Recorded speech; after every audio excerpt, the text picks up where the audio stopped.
Welcome to Middle Ground Media, where news is delivered without an agenda. In today's coverage, Segment 1, U.S. officials expect limited Israeli response to Iran strikes.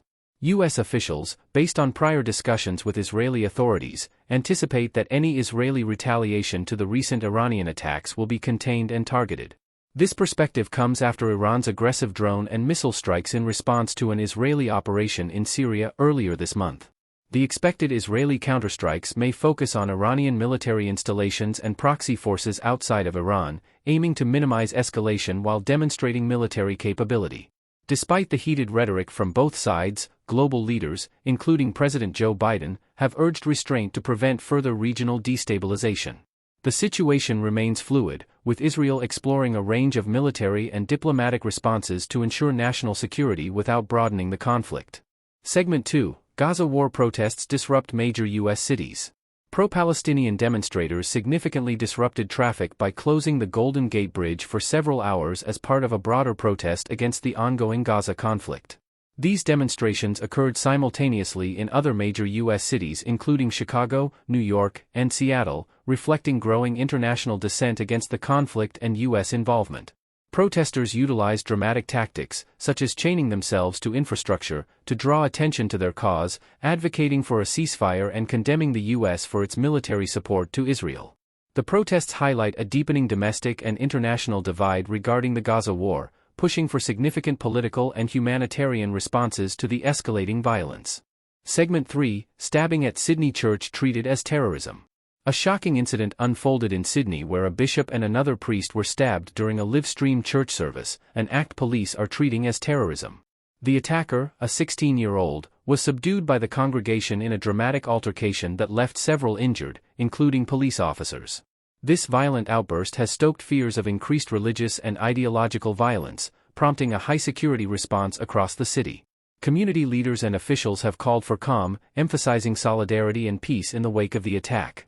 The event not only challenges the sense of security in religious spaces but also raises concerns about youth radicalization and community relations in multicultural societies like Australia. Segment 4, Concerns over zoonotic disease risk at Chinese fur farms. An alarming report from Humane Society International highlights significant public health risks at several fur farms in northern China. Conditions on these farms, which confine thousands of foxes, raccoon dogs, and minks in close quarters, are ideal for the rapid transmission of viruses that could jump to humans.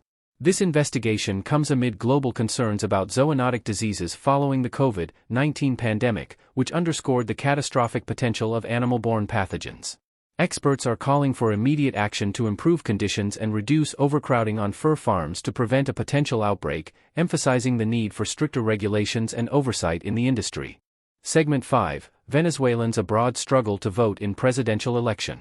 Millions of Venezuelan expatriates are facing substantial barriers to voting in the upcoming presidential election due to stringent residency and documentation requirements imposed by their government.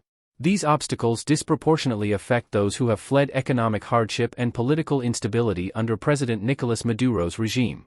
The Venezuelan government's stringent requirements for voter registration abroad, including the necessity for a permanent resident status and a valid Venezuelan passport, have effectively disenfranchised many potential voters. This has sparked accusations that these barriers are deliberately designed to suppress the expatriate vote, which is largely anti-Maduro. As the registration deadline approaches, calls for more inclusive voting policies are intensifying among the Venezuelan diaspora.